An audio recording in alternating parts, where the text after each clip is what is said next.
आप सबों का फिर से स्वागत है प्रभु यीशु मसीह के प्रिय और मीठे और मधुर नाम में। हम परमेश्वर पिता के नाम को धन्य कहते हैं, सराहते हैं। तो आइए हम आज की सभा का हम प्रारंभ करेंगे प्रार्थना के साथ। आइए हम प्रार्थना कर लेंगे। हमारे जीवित महान सर्वशक्तिमान परमेश्वर पिता, अपने उद्धारकर्ता प्रभु यीशु मसीह के पवित्र और मीठे नाम से फिर से आपके नाम को धन्य कहते सराहते हैं, आपका धन्यवाद देते हैं प्रभु जी कि आपने हमें सुंदर अवसर दिया कि हम आपके चरणों के निकट बैठकर प्रभु जी उस उत्तम भाग को जो हमसे कभी छीना नहीं जाएगा प्राप्त कर सकते हैं। आपके नाम को धन्य कहते सराहते हैं।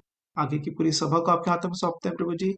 गीतों के गाए जाने को प्रभु जी, गवाहियों के दिए जाने को, वचनों के बोले जाने को और वचन से जो कुछ हम प्रकाशन सीखते हैं प्रभु जी, हर एक पर आपकी आशीष चाहते हैं। आपका आत्मा हमारी अगुवाई करे, हमें प्रभु जी सुनने वाले कान प्रदान करें, ग्रहण करने वाला हृदय प्रदान करें प्रभु जी, ताकि हर एक बात में मापी को महिमा देने पाए प्रभु जी, और सब बातें मिलकर हमारी आत्मिक उन्नति का कारण होने पाए प्रभु जी। हर एक प्रियो की जो भी आवश्यकताएं हैं प्रभु जी, आपके स्वर्गीय भले भंडार से तृप्त होने पाए, ऐसी दया और अनुग्रह चाहते हैं।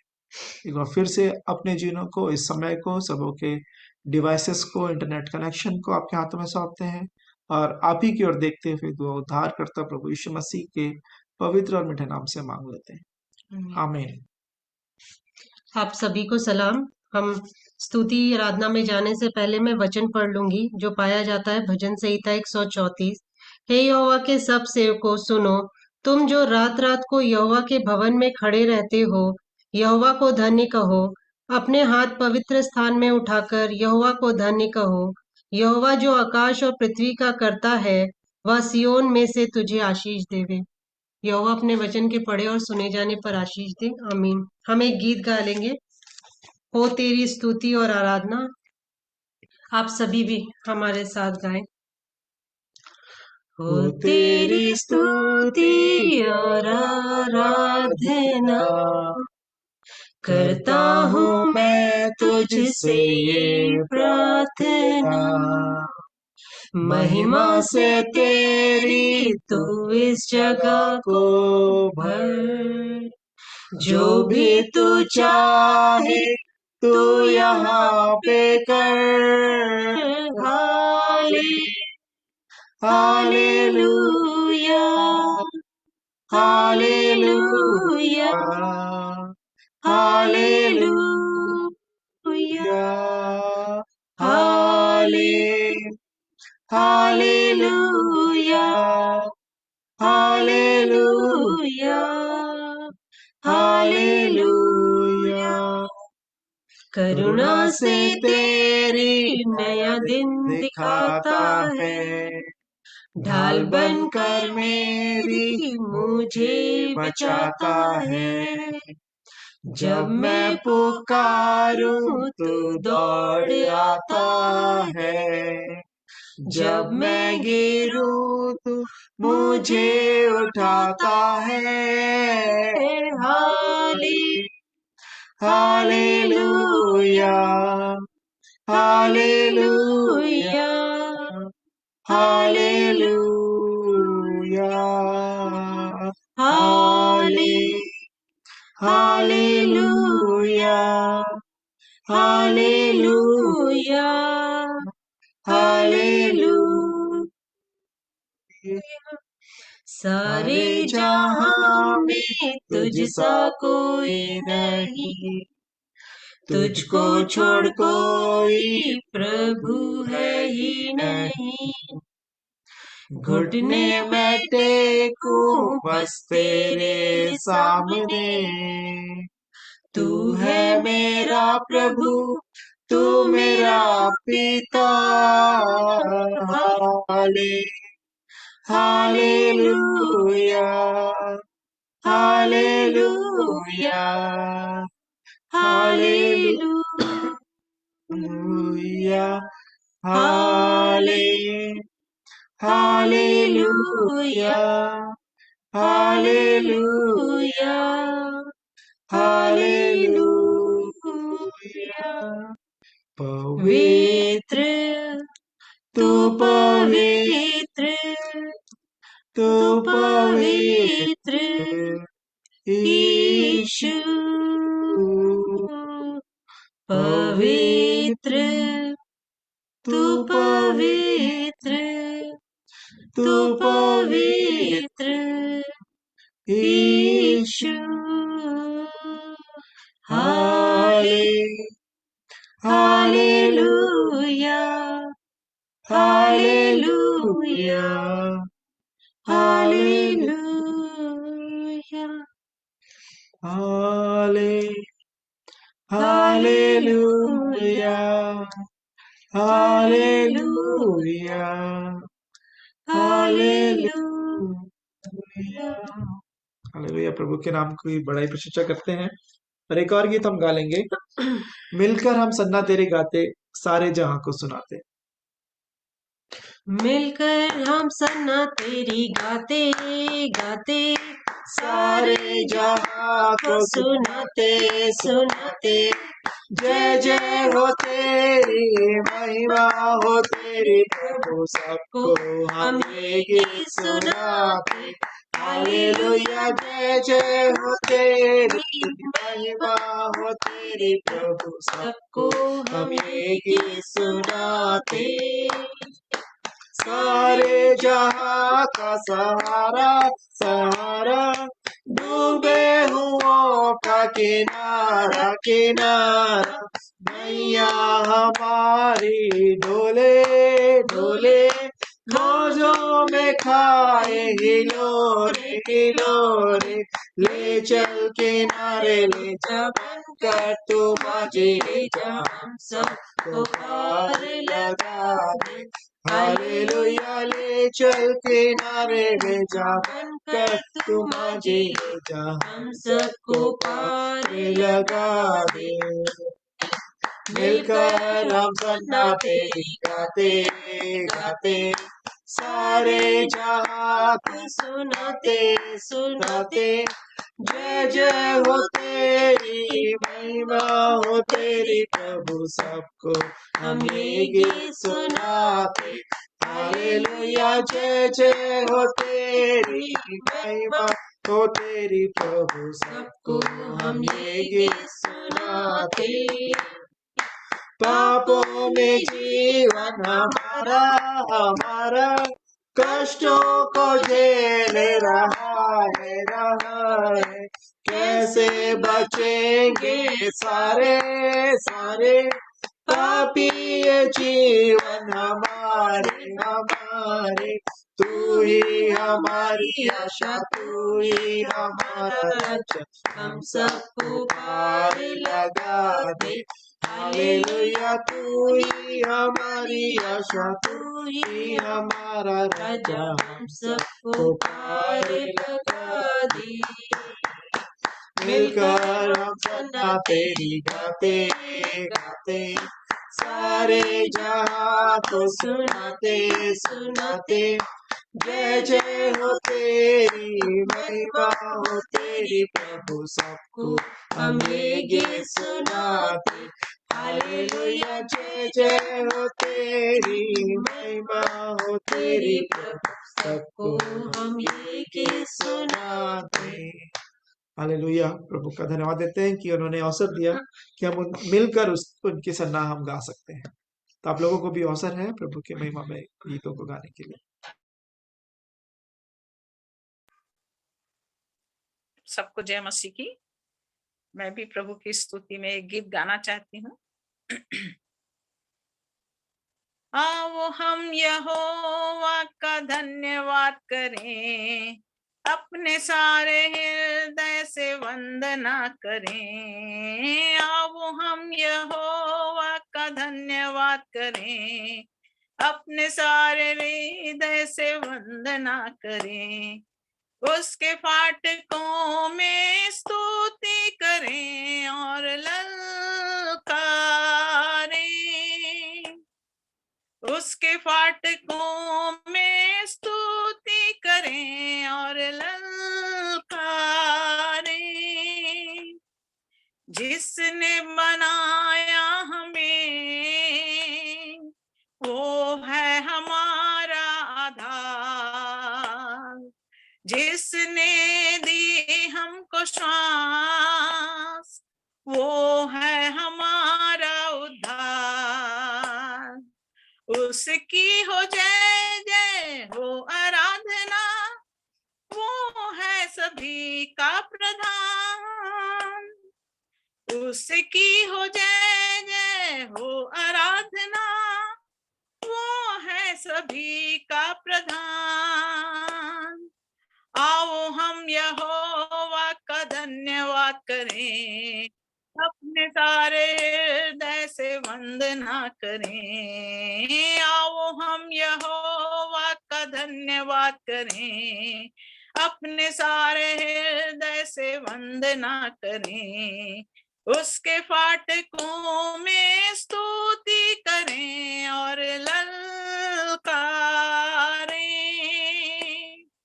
उसके फाटकों में स्तुति करें और ललकारें। अपने सारे तन मन से हम उसकी महिमा करें, वो है शिफा और नजात, उसकी प्रशंसा करें। अपने सारे तन मन से हम उसकी महिमा करें, वो है शिफा और नजात, उसकी प्रशंसा करें। वो है जग का त्राता और तारनहार, उसकी हो जय जय सदा। वो है जग का त्राता और तारनहार, उसकी हो जय जय सदा। आओ हम यहोवा का धन्यवाद करें, अपने सारे हृदय से वंदना करें। आओ हम यहोवा का धन्यवाद करें, अपने सारे हृदय से वंदना करें। उसके फाटकों में स्तुति करें और ललकारें, उसके फाटकों में स्तुति करें और ललकारें, उसके फाटकों में स्तुति करें और ललकारें। Thank you Lord.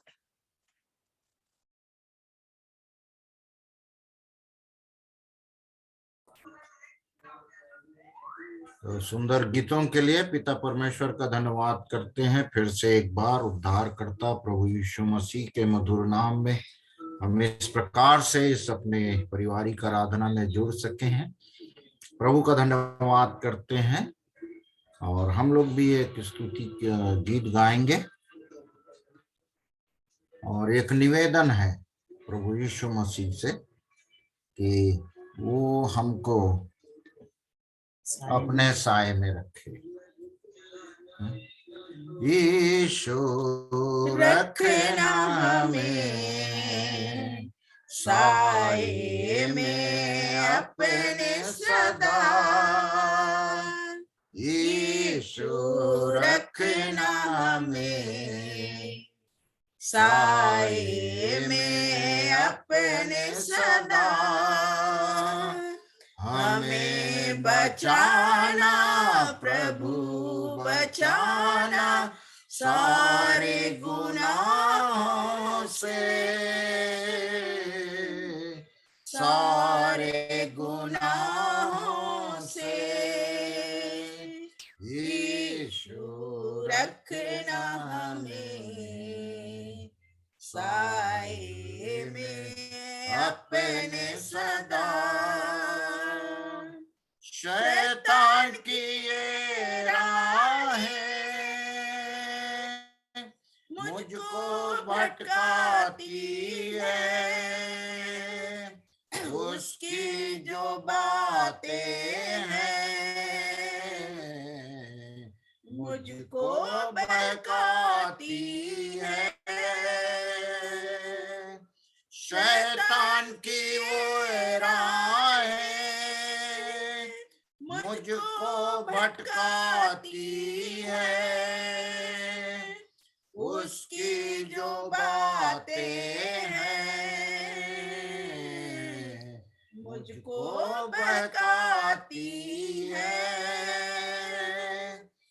मुझको न दूर कर मेरे मसीहा अपनी निगाहों से, अपनी निगाहों से। यीशु रखना हमें साए में अपने सदा,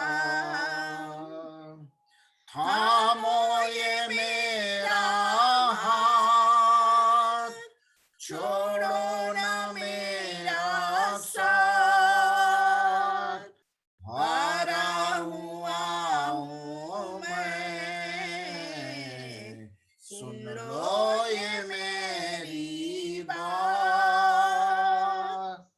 थामो ये मेरा हाथ, छोड़ो न मेरा साथ, हारा हुआ हूँ मैं, सुन लो ये मेरी बात। मुझको दो माफी मेरे मसीहा सारी खताओं से, सारी खताओं से। यीशु रखना हमें साए में अपने सदा, हमें बचाना प्रभु बचाना सारे गुनाहों से, सारे गुनाहों से। यीशु रखना हमें साए में अपने सदा। तो गीत जब हम गा रहे थे तो मुझको सीन याद आ गया कि सब चेले नाव पे चले जा रहे थे और यीशु पैदल चले आए। पहचान न सके, भूत ऊत है कह रहे थे। पहचाने तो बड़ा उतावला चेला पतरस पहचान के, प्रभु प्रभु आप हैं तो मैं भी चलता हूं। वो कूद गया नाव से और बढ़िया चल रहा था, बढ़िया चल रहा था, डूबने लगा और प्रभु को पुकारा तो प्रभु यीशु मसीह का हाथ उसको थाम लिया। तो सचमुच में आप लोगों का जीवन तो नहीं, अपने जीवन के बारे में बोल सकता हूं। ऐसा डामाडोल, कभी जय कभी पराजय, इसलिए हारा हुआ हूं मैं, ऐसा एक गीतकार कह रहा है।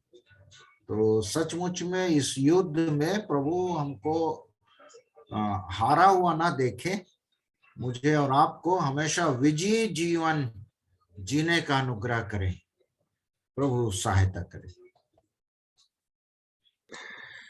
तो धन्यवाद इन सुंदर गीतों के लिए। मेरा भी ध्यान उसमें जा रहा था कि जब गीत गा रहे थे, उसमें जो गान एक स्टैंजा था कि पापों में जीवन हमारा कष्टों को झेल रहा है। तो पापों में नहीं, पाप के कारण कष्ट आते हैं। तो संसार में कह रहा था, शायद वो शब्द में संसार को इस्तेमाल करूं, है ना, कि संसार में जीवन कष्टों को झेल रहा है क्योंकि संसार ग्रहण नहीं करता प्रभु की बातों को, जो दुष्ट के अधिकार में पड़ा हुआ है। तो वहां पे भी यही करेक्शन वो था। और जैसे वो चाचा जी जो गीत गा रहे थे, हारा हुआ मैं, मतलब थोड़े समय के लिए जो हार जो मैं महसूस कर रहा हूँ, मैं आपके सामने दीन हो जाता हूँ प्रभु जी कि मैं अपने आप से नहीं कर सकता, आप मेरे हाथ को थाम लीजिए। मैंने इस गीत को उस भावना से गाया साथ में चाचा लोगों के। तो सच में प्रभु हम सबकी सहायता करते हैं। और वो तो कहते हैं ना कि डॉक्टर की आवश्यकता तो जो मरीज है उसी को, जो पापी है उसी को तो उद्धारकर्ता की आवश्यकता है ना, जो निर्बल है उसी को बल की आवश्यकता है। तो प्रभु उनके लिए आए हैं, वो ऐसा कहते हैं। तो मैं परमेश्वर पिता का धन्यवाद देता हूँ। तो उस जीवते महान सशक्तिमान परमेश्वर पिता की महिमा और स्तुति बड़ाई प्रशंसा के लिए आप लोगों को भी अवसर होगा, आप गीतों के द्वारा अभी प्रभु की महिमा कर सकते हैं।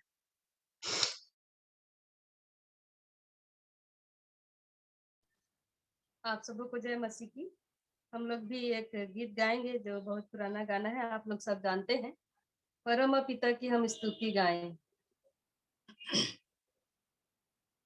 परम पिता की हम स्तुति गाएं, वो ही है जो बचाता हमें।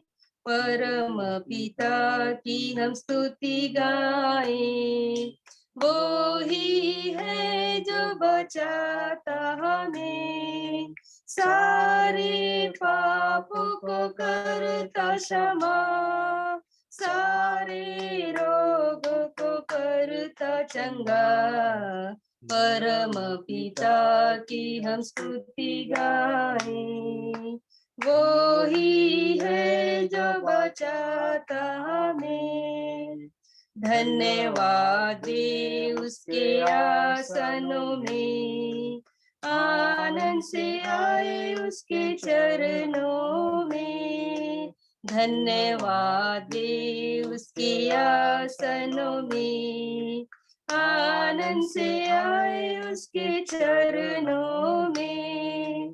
संगीत गा के खुशी से मुक्ति की चट्टान को जय ललकारे। परम पिता की हम स्तुति गाएं, वो ही है जो बचाता हमें। वो ही हमारा है परम पिता, तरस खाता है सर्व सदा।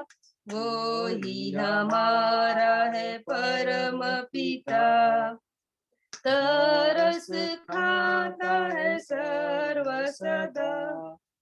पूरब से पश्चिम है जितनी दूर, उतने ही दूर किए हमारे गुनाह। परम पिता की हम स्तुति गाएं, वो ही है जो बचाता हमें। माँ की तरह उसने दी तसल्ली, दुनिया के खतरों में छोड़ा नहीं। माँ की तरह उसने दी तसल्ली, दुनिया के खतरों में छोड़ा नहीं।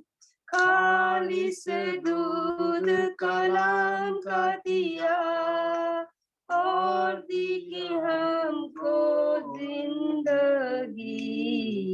परम पिता की हम स्तुति गाएं, वो ही है जो बचाता हमें। चरवाही की मानिंद ढूंढा उसने, पापों के कीच से निकाला हमें। चरवाहे की मानिंद ढूंढा उसने, पापों के कीच से निकाला हमें। हमको बचाने को जान अपनी दी, ताकि हाथ में हम उसके रहें। परम पिता की हम स्तुति गाएं, वो ही है जो बचाता हमें। घोंसले को बार बार तोड़कर उसने, चाह किसी के हम उड़ना उससे। घोंसले को बार बार तोड़कर उसने, चाह किसी के हम उड़ना उससे। परों पर उठाया उकाब की तरह, ताकि हमको चोट न लगे। परम पिता की हम स्तुति गाएं, वो ही है जो बचाता हमें। सारे पापों को करता क्षमा, सारे रोगों को करता चंगा। परम पिता की हम स्तुति गाएं, वो ही है जो बचाता हमें। Thank you. परमेश्वर पिता का धन्यवाद देते हैं इन सुंदर गीतों के लिए जिन्होंने लिखा है इन गीतों को। सच में पुराने होकर भी ये गीत कभी पुराने नहीं होते हैं। हम परमेश्वर पिता का धन्यवाद देते हैं। खूब अच्छी रीति से सुनीता दीदी और उन्होंने सब मिलकर गाया। हम प्रभु के नाम को महिमा देते हैं। तो अभी भी थोड़ा सा समय है। जी हाँ, ज्योति आंटी को अवसर है। आप सबको जय मसीह की। मुक्ति का लहू तन से बह गया, मुक्ति का लहू तन से बह गया, मेरे यीशु मसीह, मेरे यीशु मसीह, मेरे यीशु मसीह, मेरे यीशु मसीह, मेरे खातिर मसीह सूली पर चढ़ गया, मेरी खातिर मसीह सूली पर चढ़ गया, हाथों से बह गया, पाँव से बह गया, हाथों से बह गया, पाँव से बह गया, पिलातुस भी तुझको मसीह कह गया, पिलातुस भी तुझको मसीह कह गया, सीने से बह गया, मोती बन गया, सीने से बह गया, मोती बन गया, मेरे यीशु मसीह, मेरे यीशु मसीह, मेरे यीशु मसीह, मेरे यीशु मसीह, मेरी खातिर मसीह पर चढ़ गया, तूने दे दी थी जान, उफ तक ना कहा, तूने दे दी थी जान, उफ तक ना कहा, तुझको कोड़े पड़े, तुझको डांटा गया, तुझको कोड़े पड़े, तुझको डांटा गया, पसीना तेरा यीशु खून ही बन गया, पसीना तेरा यीशु खून ही बन गया, मेरे यीशु मसीह, मेरे यीशु मसीह, मेरे यीशु मसीह, मेरे यीशु मसीह, मेरे खातिर मसीह सूली पे चढ़ गया, जिनको रोटी दे दी वो पत्थर बने, जिनको रोटी दे दी वो पत्थर बने, जिनको देता शिफा वो दुश्मन बने, जिनको देता शिफा वो दुश्मन बने, लोगों का ये प्यार तलवार बन गया, लोगों का ये प्यार तलवार बन गया, मेरे यीशु मसीह, मेरे यीशु मसीह, मेरे यीशु मसीह, मेरे यीशु मसीह, मेरे खातिर मसीह सूली पर चढ़ गया। शम्मी कम ना पड़ी चलने की एक कतार, शम्मी कम ना पड़ी चलने की ये रफ्तार। उसने तोड़ ही दी पापों की दीवार, उसने तोड़ ही दी पापों की दीवार, इसलिए वो मसीह मेरा प्यार बन गया। इसलिए वो मसीह मेरा प्यार बन गया। मेरे यीशु मसीह, मेरे यीशु मसीह, मेरे यीशु मसीह, मेरे यीशु मसीह, मेरी खातिर मसीह सूली पर चढ़ गया। मेरी खातिर मसीह सूली पर चढ़ गया। प्रभु की स्तुति हो। सच में परमेश्वर पिता को महिमा मिले, प्रभु परमेश्वर पिता के उस प्रेम के लिए और प्रभु यीशु मसीह के उस क्रूस के बलिदान के लिए धन्यवाद देते हैं। आंटी के सुंदर गीत के गाए जाने के लिए भी। तो अभी घर से होम मिनिस्ट्री ने मुझे ऑर्डर किया कि किसी को यदि और गाने का मन होगा तो आप रोकिएगा मत, क्योंकि मैंने कहा था थोड़ा समय बचा है करके।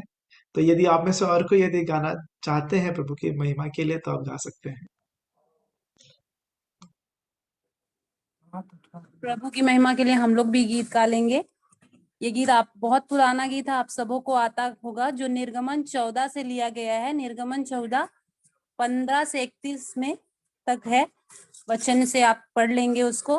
गीत के बोल इस प्रकार है। जब इज़राइल निकला मिस्र से, जब इज़राइल निकला मिस्र से, समुंदर सामने था, तब ईश्वर ने बढ़ा के हाथ उसको हटाया था। अब उसकी आज्ञा से आगे चल, गर दुख सागर सामने हो, आगे चल तू ईश्वर हटाएगा उस घोर समुंदर को। पाप के सागर के सामने आ मैं व्याकुल हुआ था, पर करके दया प्रभु ने उसको हटाया था। अब उसकी आज्ञा से आगे चल, गर सुख सागर सामने हो, आगे चल तू ईश्वर हटाएगा उस घोर समुंदर को। जब चिंता दुख की आंधी से मैं नष्ट हुआ ही था, प्रभु की महाशक्ति ने मुझको बचाया था।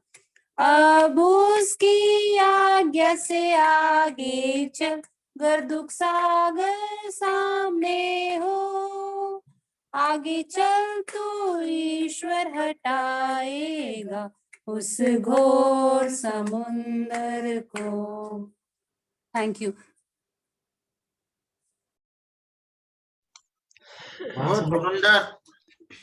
बहुत सुंदर। अमन रुक जाओ। ये बहुत पुराना गीत है, बड़ा आनंद आ गया, फिर से याद दिलाए इन लोगों ने। और जैसे ही मैं प्रेरणा नाम देखा राम, बोला ये कौन है, नए जुड़ गए हैं। मगर जैसे ही गीत गाई सोफिया बेटी ने, बड़ा अच्छा लगा। बहुत पुराना गाना। और बहुत दिनों बाद देखकर हम प्रसन्न हैं, आनंदित हैं। जुड़ते रहिए इसी प्रकार से। तो हम सब मिलकर प्रभु का जय जयकार करते हैं। था, हटाया था और हटाएगा। स्मरण करें उस समय को और हमारे जीवन में कैसे हटता है, हटाता है और आगे हटाता रहेगा। आज और कल और युगानुयुग यीशु मसीह एक है और हमेशा ये समुंदर को देखकर मैं और आप डरे ना। हटाया था स्मरण करें, हटा रहा है धन्यवाद करें और हटाएगा उम्मीद करें। तो प्रभु हम सब की सहायता करे। बेटा सोफिया को पुनः धन्यवाद, परिवार के साथ थे। तो प्रभु की स्तुति करते हैं। तो परमेश्वर पिता का धन्यवाद देते हैं इस सुंदर अवसर के लिए कि हम उनकी स्तुति बड़ाई प्रशंसा कर सकते हैं। तो यदि आप में से और किसी को प्रभु अगुवाई कर रहे हैं कि आप स्तुति बड़ाई प्रशंसा करें तो अवसर होगा।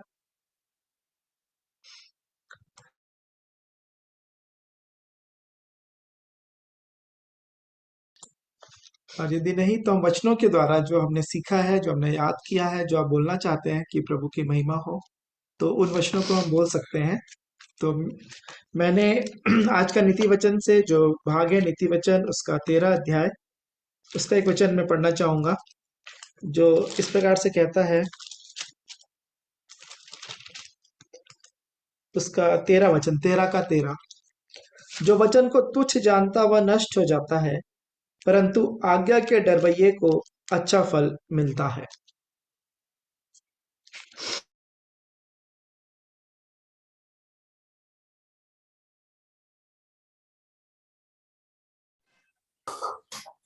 मैं तो पढ़ आशा लूंगी। से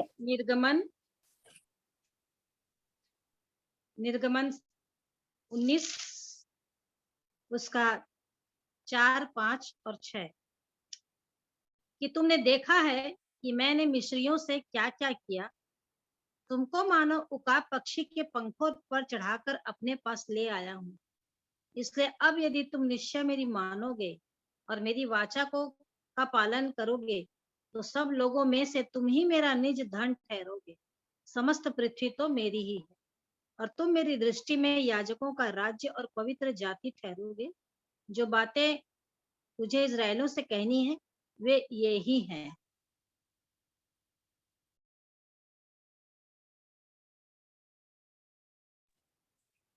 आशा में आनंदित रहो, क्लेश में स्थिर रहो, प्रार्थना में नित्य लगे रहो। रोमियो 12 का 12।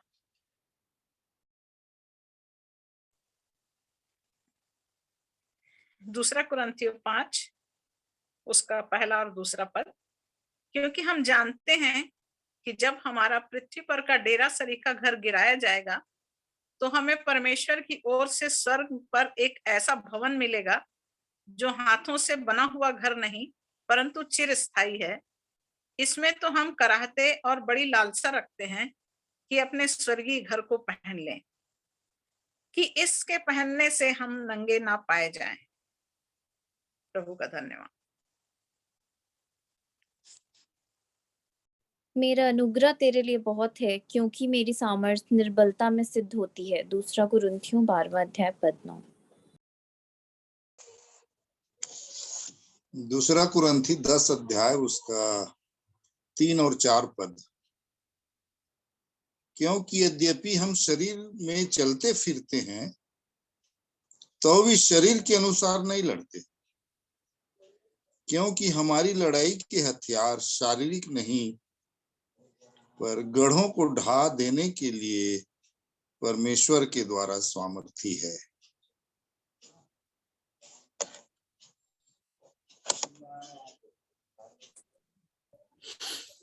आज जब हम प्रार्थना में थे तो सिस्टर बेला जब प्रार्थना कर रही थी तो एक शब्द को बार बार बोल रही थी, चट्टान, हमारा शरण स्थान, हमारा बल पिता परमेश्वर हैं। और भजन संहिता के कई पदों को मैं आज जो पढ़ा हूं अंडरलाइन करके रखा हूं, और शरण स्थान, बल, गढ़, तंबू, ये शब्द इन पदों में बार बार आए हैं और मैं उनको पढ़ना चाहूंगा जल्दी से। भजन संहिता 59:16।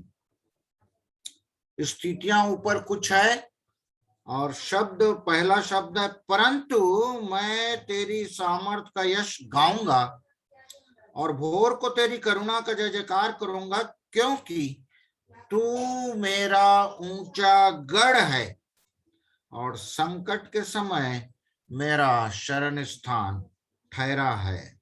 17 पद, हे मेरे बल, मैं तेरा भजन गाऊंगा, क्योंकि हे परमेश्वर तू मेरा ऊंचा गढ़ और मेरा करुणामय परमेश्वर है। 60 में नहीं, 61 का 3, क्योंकि तू मेरा शरण स्थान है और शत्रु से बचने के लिए ऊंचा गढ़ है।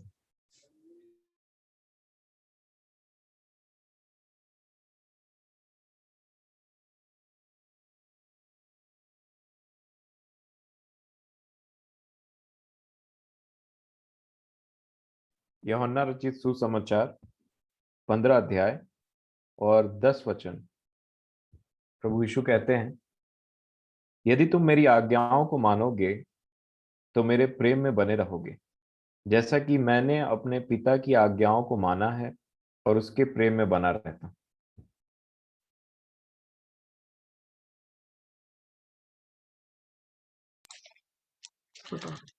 हबक्कुक 3:17-19। क्योंकि चाहे अंजीर के वृक्षों में फूल न लगे और न दाखलताओं में फल लगे, जलपाई के वृक्ष से केवल धोखा पाया जाए और खेतों में अन्न न उपजे, भेड़शालाओं में भेड़ बकरियां न रहें और न थानों में गाय बैल हो, तो भी मैं यहोवा के कारण आनंदित और मगन रहूंगा और अपने उद्धारकर्ता परमेश्वर के द्वारा अति प्रसन्न रहूंगा। यहोवा परमेश्वर मेरा बल मूल है, वह मेरे पाँव हरनियों के समान बना देता है, वह मुझको मेरे ऊंचे स्थानों पर चलाता है। Thank you. Amen, hallelujah.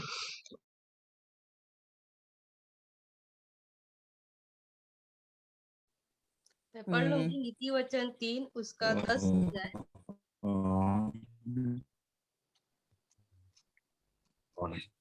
जो बुद्धि को ग्रहण कर लेते हैं उनके लिए यह जीवन का वृक्ष बनती है और जो उसको पकड़े रहते हैं वह धन्य है। मैं पढ़ लूंगा परमेश्वर के वचन से। इफिसियों की पत्री और उसका 5 अध्याय और उसका 2 वचन यहाँ पर इस प्रकार से लिखा है, और प्रेम में चलो जैसे मसीह ने भी तुमसे प्रेम किया और हमारे लिए अपने आप को सुखदायक सुगंध के लिए परमेश्वर के आगे भेंट करके बलिदान कर दिया। धन्यवाद। मैं पढ़ लूंगी 2 कुरिन्थी 8:9। तुम हमारे प्रभु यीशु मसीह का अनुग्रह जानते हो कि वह धनी होकर भी तुम्हारे लिए कंगाल बन गया, ताकि उसके कंगाल हो जाने से तुम धनी हो जाओ। धन्यवाद। इफिसियों 5:15 और 16। इसलिए ध्यान से देखो कि कैसी चाल चलते हो, निर्बुद्धियों के समान नहीं पर बुद्धिमानों के समान चलो, अवसर को बहुमूल्य समझो क्योंकि दिन बुरे हैं।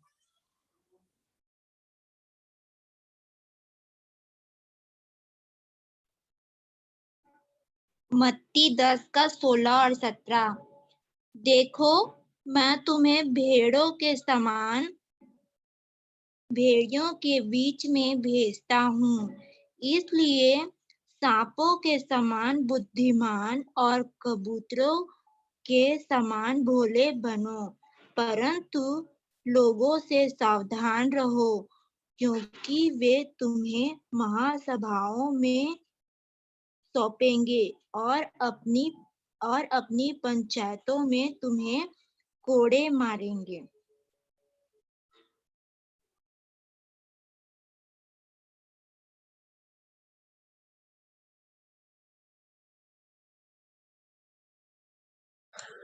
यदि सब लोगों ने वचन बोल लिया है तो अभी अवसर होगा कि अपनी गवाहियों को हम प्रभु की महिमा के लिए और हमारी आत्मिक उन्नति के लिए रख सकते हैं। परमेश्वर पिता का धन्यवाद करती हूँ और एक बार फिर से आप सबों को जय मसीह की। प्रभु की स्तुति हो कि सच में उसने मेरे जीवन में अद्भुत काम जो किए हैं उसका मैं बखान करूं। 1994 से हमारे यहाँ आराधना शुरू हुआ और उसके बाद जैसे सुलेमान का मंदिर ढाया गया 2-3 बार, वैसे ही यहाँ पर भी कुछ कुछ स्थितियां होने के कारण से शुरू हुआ और फिर उसके बाद बंद हो जाता था, फिर शुरू होता था, ऐसा हो रहा था। और उसके बाद 2011 की बात है, उसके पहले मतलब 2009 से हम लोग सेक्टर 1 में पीटर भाई के यहाँ जाते थे आराधना करने के लिए। तो वहां पे जाते हुए फिर अचानक से ये मेरी डायरी है जिसको मैं दिखाना चाह रही हूँ, 2011 की है। इसमें पूरा 1 तारीख से लेकर के 1/11 से लेकर पूरा 31 दिसंबर तक की बातें लिखी हुई हैं और ये 15-12 की बात है। और इसमें मैंने लिखा कि नेहमिया और एस्तर का मैसेज सुनी, अपना काम की, प्रभु ने अद्भुत बात नेहमिया से प्रकट किया, किसी को नहीं बताया कि परमेश्वर ने उसके मन में क्या उपजाया था। और ये वचन मुझको मिला था नेहमिया 2:12 से। तब मैं थोड़े पुरुषों को लेकर रात को उठा, मैंने किसी को नहीं बताया कि मेरे परमेश्वर ने यरूशलेम के हित के लिए मेरे मन में क्या उपजाया। और ये वचन मेरे अंदर ऐसा चला गया और मैं इसको प्रार्थना में रखी, इन बातों को आपको बताती हूँ। और क्योंकि हमारे यहाँ नहीं हो रहा था, ये बात मुझको परेशान कर रही थी, आराधना नहीं हो रहा था, मतलब प्रजा नहीं आ रही थी, प्रभु के लोग नहीं आ रहे थे, कलीसिया नहीं आ रही थी। और 15-12 को दिसंबर में ये वचन से प्रभु मेरे से बात किए और बोले कि मैं यहाँ पे करूंगा। और उस समय कुछ भी नहीं था, मतलब शून्य, कुछ भी नहीं। और हम लोग वहीं जाते थे। मेरे साथ मेरी एक पार्टनर बबली, उसका नाम निमिषा शामिल, वो मुझको अद्भुत रीति से 4-5 साल पहले मिली थी, उस समय मतलब 2011 के पहले। और प्रभु ने मेरे को, क्योंकि मैं प्रार्थना में मांग रही थी कि मेरे को प्रार्थना साथी चाहिए प्रभु जी, तो प्रभु मेरे को उसको दिखाया अचानक से, मतलब मैं सोची भी नहीं और उसको बताया। मैं बोली ये और मैं उम्र में तो बहुत फर्क है, वो तो बहुत कम उम्र की और मैं तो बहुत ज्यादा। नहीं, बोले वही है तेरी प्रार्थना साथी। बोली प्रभु बोल रहे हैं तो सही बात। और मैंने उसको जब अपना बात बताया और मैं पहली बार उससे मिली, मैं उसको देखी कि जो जलन मेरे को प्रभु के लिए, जो प्यार, जो समर्पण, मैं देखी कि सेम वो भी वैसी। और अद्भुत रीति से प्रभु हम दोनों को मिला करके एक मन कर दिए। और वो सुबह 5 बजे सेक्टर 9 से अपनी गाड़ी में आती थी और आ करके हम लोग तुरंत वहां प्रार्थना में, एक कमरा छोटा है, वहां पे चले जाते थे और प्रार्थना करते थे। और 5:30 बजे मैं उठती थी, फटाफट जल्दी जल्दी अपना ड्यूटी के लिए प्रिपेयर होती थी और मेरे को छोड़ भी देती थी कई बार, फिर अपने घर चलती। प्रभु का धन्यवाद करती, सच में प्रभु मेरे को ऐसा साथी दिए जो हर समय अभी भी वो बात करती है और वही जलन मैं अभी भी देखती हूँ उसके अंदर। तो प्रभु का धन्यवाद करती हूँ। और इसमें मैंने आगे लिखा, सो उसी प्रकार मुझे भी, मैंने किसी से भी नहीं कहा, जब वो परमेश्वर कहेगा तब बताऊंगी, ऐसा करके मैंने इन बातों को लिखा। और उसके बाद ये बातें प्रार्थना में रखी रही। प्रार्थना के बाद बबली से बोली और बबली से बताने के बाद हम दोनों यहीं बैठ जा रहे थे, मैं और बबली।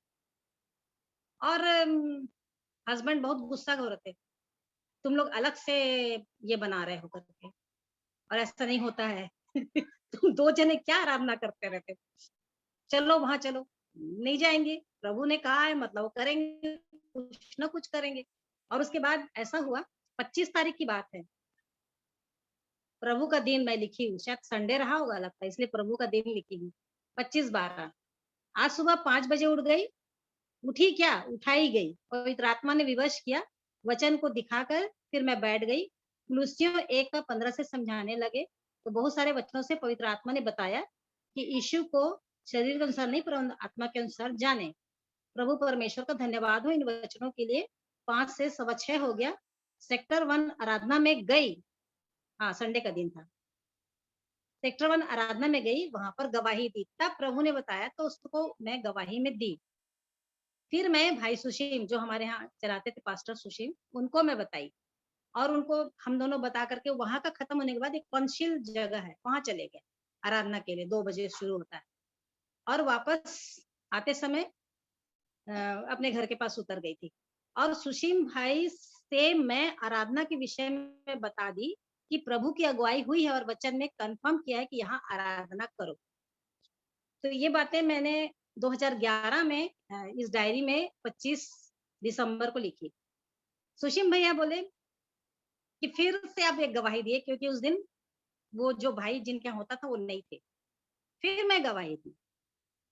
उसके बाद नया साल आ गया 2012। 1 तारीख को यहाँ पर खाना वाना और न्यू ईयर का वो हुआ और बहुत सारे लोगों को बुलाए। और उसके बाद भाई विजय दास भी, जो पास्टर विजय दास है, उनको भी मैं बेधड़क बोली, क्योंकि मेरे को हिया हो गया था कि नहमिया के वचन से मिला है मुझको, तो ये जरूर प्रभु की ओर से है। मैं बोली भैया यहाँ पे आराधना शुरू होने वाला है और कैसे होगा वो नहीं पता, लेकिन होगा। भैया भी आश्चर्य किया और बोले नहीं, आप लोग को कहीं जुड़ जाना चाहिए। उसके बाद समय बीतता चला गया। मैं और बबली प्रार्थना करते रहे। अप्रैल 22 संडे, उसके पहले भाई पीटर ने बोला वहां की बात, सेक्टर 1 में जो जाते थे, यहाँ आराधना नहीं होगा। उसके बाद 22 अप्रैल से यहाँ पे शुरू हो गया और हम लोग उस समय कम लोग थे। और प्रभु ने जो वादा किया, सच में मैं तो नहीं जानती, उन लोगों को भी नहीं जानती, किसी को नहीं जानती थी। और परमेश्वर पिता ने जो बोल दिया मेरे को कि आएंगे तू आराधना शुरू करो, मैं आत्मा दूंगा। अरे, और कुछ भी नहीं था, लेकिन मैं विश्वास से हम लोग प्रार्थना कर रहे थे कि प्रभु जब आप कह रहे, तो मैं अपने पति की भी बात को नहीं मान रही थी। मैं बोली प्रभु की आज्ञा हुई है तो ये है। और वाकई में गांव से, करीडी गांव है, वहां से धारा की नाई लोग आ गए, पूरा हॉल भर जाता था, बाहर बैठ जाते हैं लोग, चले आ रहे हैं, चले आ रहे हैं, चले आ रहे हैं। मैं प्रभु का धन्यवाद। हाँ, उसके पहले जब प्रभु मेरे को बताया तो मैं अकेले हॉल में जा करके वहां पे जो वचन एक है बोर्ड कि मेरा घर सब जातियों के लिए प्रार्थना का घर कहलाएगा, और किसी से नहीं बोलती थी और शांत होकर के वहां पे प्रार्थना करते रहती थी, उस वचन को बोलते रहती थी कि प्रभु आप बोल दिए हैं तो ये घर प्रार्थना का घर कहलाएगा और यहाँ आराधना होगी। और बहुत तेरी आत्माएं चली आ रही हैं। वाकई में इतना आनंद, इतना आनंद से प्रभु भर दिए। बहुत ही धन्यवाद देती हूँ प्रभु का कि उसने जो वचन कहा और उसके अनुसार उसने बताया कि यहाँ आराधना शुरू करो करके। और वो मैं बोली प्रभु मैं आपकी इच्छा के अनुसार मांग रही, मेरी तो कोई भी इच्छा नहीं, अब केवल आपके लिए जीना है मेरे को। तो यहाँ पे होना ही है, यहाँ पे बंद हो गया, फिर होना है, शुरू होना ही है। और प्रभु का धन्यवाद करती हूँ कि उसने अपनी इच्छा के निमित्त लोगों को भेजा और आराधना शुरू हुई और प्रभु के लोग बढ़ते चले गए, आत्मा बचाई गई। सो सारी महिमा मैं प्रभु यीशु मसीह को देती हूँ, पवित्र आत्मा परमेश्वर को देती हूँ कि उसके द्वारा उसने वचन से मेरी सहायता करके अपनी महिमा दी। प्रभु का धन्यवाद।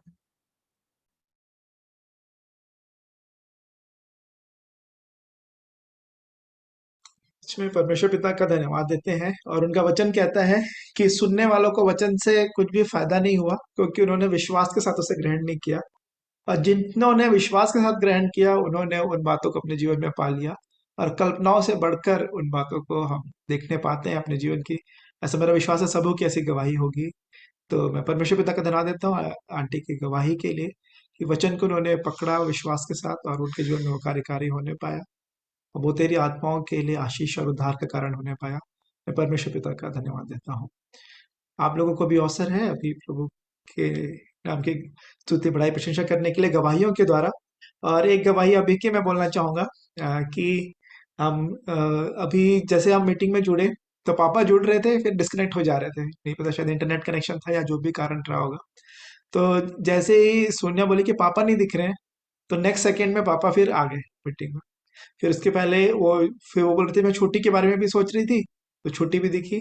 और फिर उसने ऐसा बोला कि देखना थोड़ी देर में ना रवि भैया लोग भी आ जाएंगे, और एग्जैक्टली विद इन 2-3 सेकेंड्स या 1-2 मिनट कहूंगा मैं, रवि भैया लोग भी जुड़ गए। तो फिर मैंने उससे यही बोला, यदि आप ऐसे सब लोगों को और सोचते जाओ जिनका जिनका नाम आपको लग रहा है कि जो नहीं आ पा रहे हैं, तो सब आते जाएंगे।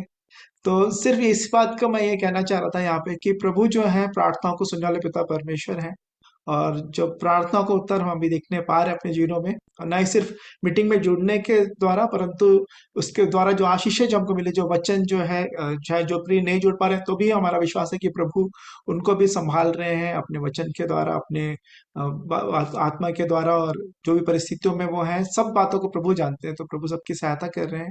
तो ये एक एकदम इंस्टेंटली सामने सामने ऐसी चीजें हो रही थी, तो मैंने कहा जरूर मैं बांटूंगा कि हम भी, यदि हम एक दूसरे के विषय में चिंता करेंगे, क्योंकि लिखा है वचन में आपस में प्रेम रखो, है ना, एक दूसरे की भी हमको चिंता करनी है, और प्रभु उसका फिर उत्तर दिखाते हैं।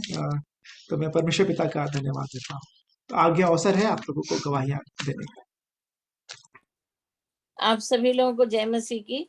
मैं भी अपने परमेश्वर पिता का धन्यवाद प्रभु यीशु मसीह में होकर करना चाहती हूँ कि राजा साहब दिल्ली से सुरक्षित आज कोरबा पहुंचने पाए। प्रभु ने उन्हें सुरक्षित सकुशल हमारे बीच में लाए, और मीटिंग में जो उन्होंने आशीष पाई वो तो वो स्वयं बताएंगे, अभी वो दूसरी मीटिंग में जुड़े हुए हैं।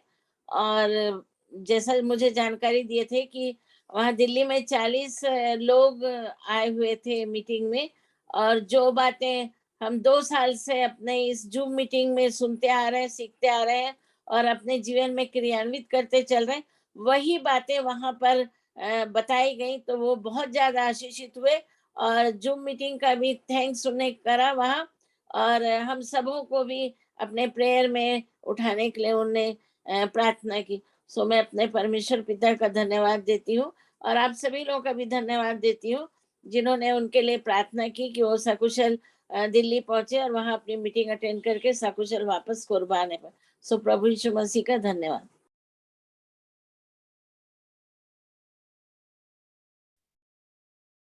मैं भी 1 मिनट लूंगा क्योंकि वचन का भाग कम ना हो। अमन जो गवाही दे रहा था, सेम मेरे साथ हुआ,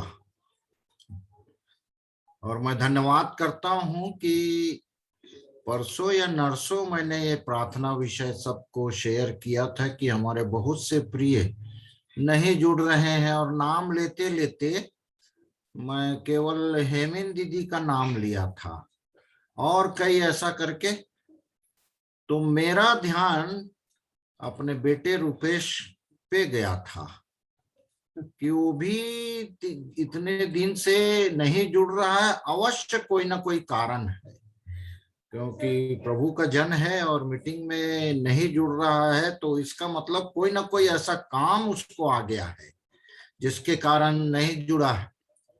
और कल जब मैं उसको देखा तो मैं बड़ा खुश हुआ कि, क्योंकि रुपेश नहीं आता ना, मैं अपने मन की बात बता रहा हूं, आप लोग कैसा इसको लेते हैं।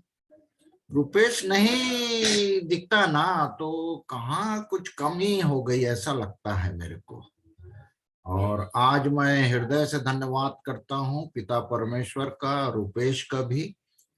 और सचमुच में ये प्रेम हम सबके हृदय में प्रभु डाले। अमन जैसे एक एक को याद किया और फटाफट प्रभु ने जिनका नाम लिया वो जुड़ते गए। तो सचमुच में हम जो प्रार्थना कर रहे हैं प्रभु सुनते हैं और अपनी इच्छा में उत्तर देते हैं। तकलीफ तो रहती है, अलग अलग स्थितियां रहती है, परंतु एक बात है, किसी के विषय में मैं और आप निगेटिव ना सोचे, वो क्यों नहीं जुड़ रहा है, क्या हो गया उसको, निगेटिव ना सोचे, पॉजिटिव लेके प्रार्थना में उठाएं कि जो भी स्थिति उनकी है प्रभु आप जानते हैं, मैं नहीं जानता, मैं उनके विषय में कुछ अपना मत या विचार अपने हृदय में ना रखूं। तो मैं प्रभु का धन्यवाद करता हूँ कि बेटे रुपेश को मुस्कुराते हुए बड़े आनंदित चेहरा दिख रहा है उसका। मैं पिता परमेश्वर का हृदय से धन्यवाद करता हूँ।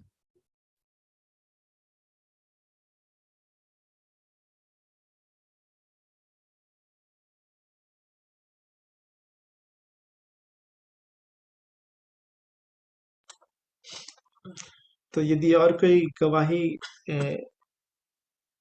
देना चाहते हैं तो अभी अवसर है, नहीं तो फिर हम कुछ बातों को जो हमें पिछले दिनों में जिसपे हम ध्यान दे रहे थे उस थोड़ा सा उस पे वचन के भाग पे हम ध्यान देंगे। और सबसे पहले जिस बात को अभी हमारा जो विषय था वो है न्याय के विषय में, है ना। हमने जो लास्ट संडे जो सुना था कि न्याय, और थोड़ा सा रिवीजन भी करेंगे, आप लोग मेरी सहायता कर सकते हैं। तो जो न्याय के विषय में जो हमने देख रहे थे, तो हमने इस बात को सीखा था कि हमको अभी किसी का न्याय नहीं करना है ना, कि ठीक समय आएगा परमेश्वर पिता न्याय करेंगे। और साथ ही साथ हम जैसे क्योंकि हमको नहीं पता है कि आगे उनके जीवन में, हम इस बात को हम जान रहे थे कि वो हर एक के पास मन फिराव का भी अवसर है ना। प्रभु जब तक अवसर देते हैं, जब तक हमें, तो वो प्रभु उसमें मन फिरा के वो तो फिर से प्रभु में आ सकते हैं। तो हम कैसे किसी का जजमेंट कर सकते हैं, किसी के ऊपर हम दोष लगा सकते हैं। तो हम इस बात को देख रहे थे। तो इस तो फिर मैं इसको थोड़ा सा और सोचने लगा कि जब न्याय जब होता है, जब हम किसी का, जब हम न्याय की बात जब आती है, तो फिर ये होता है कि न्याय में होता क्या है, एक्चुअल में एक निर्णय होता है ना। कि जो भी बात सामने रखी जाती है, दोनों पक्ष होते हैं। एक अभियोगी जो एक विक्टिम होता है, जिसके ऊपर हुआ, वो कहता है कि मेरे ऊपर ये अन्याय हुआ है। और दूसरा होता है जो उसको करने वाला, जिसके ऊपर दोष लगाया गया, आरोपी होता है वो। जब तक दोष सिद्ध नहीं होता तब तक वो दोषी नहीं बनता है। लीगल टर्म है, बहुत अच्छे से एंजल जानती होगी, है ना, एक्यूज्ड और फिर कन्विक्ट जो होता है। तो एक तो वहां पे जो जज होता है, उसका एक काम होता है, उसको एक निर्णय लेना होता है कि कौन सही बोल रहा है या कौन सही है। तो एक निर्णय लेना एक है, वो जजमेंट का एक पार्ट है ना। जजमेंट में निर्णय लिया जाता है। तो फिर उसी वचन के भाग को, और फिर जब चाचा जी ने जब वचन रखा था कि परमेश्वर पिता के विषय में उनका, तो कैसे वो महाराजा हैं, कैसे वो न्यायी, और बहुत सारे याहवे और परमेश्वर पिता के बहुत सारे गुणों को वो बता रहे थे। जब उस समय हम देख रहे थे, तब जो वचन मुझे मिला था वो पाया जाता है रोमियो में, है ना। रोमियो में जिस वचन को हमने पढ़ा था, रोमियो पहले अध्याय से ही, तो मैं उसमें से जब देख रहा था कि रोमियो 1 का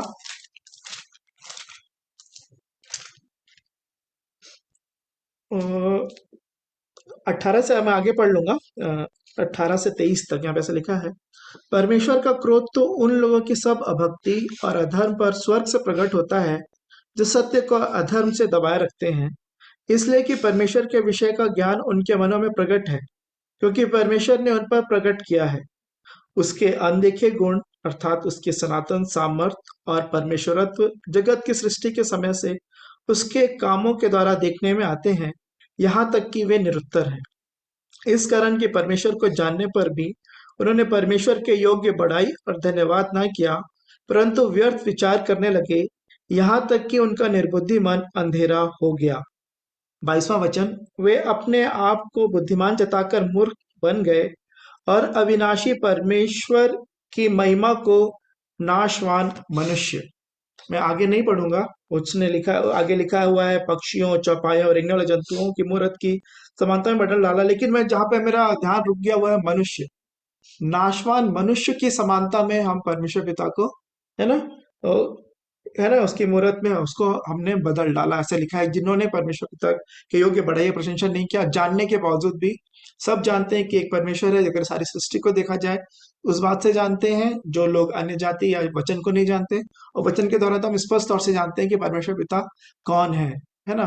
तो तो यहाँ पे जो मेरा ध्यान गया, मनुष्य की समानता में यदि हम न्याय की उम्मीद करें, फिर मेरा ध्यान फिर कार्य क्षेत्र में गया कि जब हमको वो हर समय हमको जैसे जितना कार्य करते हैं हमको न्याय चाहिए, है ना, प्रमोशन चाहिए, उन्नति चाहिए, जो भी प्रशंसा चाहिए, हर हर चीज को मैं फिर प्रैक्टिकल लाइफ के विषय में उसको कॉन्टेक्स्ट में देखने लगा कि न्याय कैसे होता है।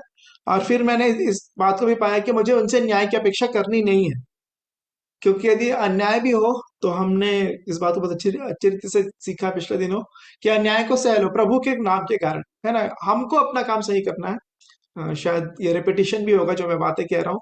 एक स्मार्ट वर्क, आजकल के शब्द बोलते हैं स्मार्ट वर्क होना चाहिए, हार्ड वर्क से बढ़कर स्मार्ट होना चाहिए, है ना, कि मेहनत भी नहीं करो लेकिन किसी दूसरे के काम का क्रेडिट ले लो, लास्ट मोमेंट में आ गए, है ना, स्टेज के सामने आ गए और फिर क्रेडिट ले लिया, जो पूरा बैकग्राउंड जो पूरा वर्क था किसी ने सब किया, तो वहां पे फिर अन्याय हो जाता है ना। और मीटिंग्स में सिर्फ बोलना और काम नहीं करना, बहुत सारे लोगों का प्रेजेंटेशन स्किल्स भी बोलते हैं आजकल, बहुत सारी बातें हैं जो संसारिक दृष्टिकोण से देखा जाता है, लेकिन सच्चा न्याय तो परमेश्वर पिता ही कर सकते हैं।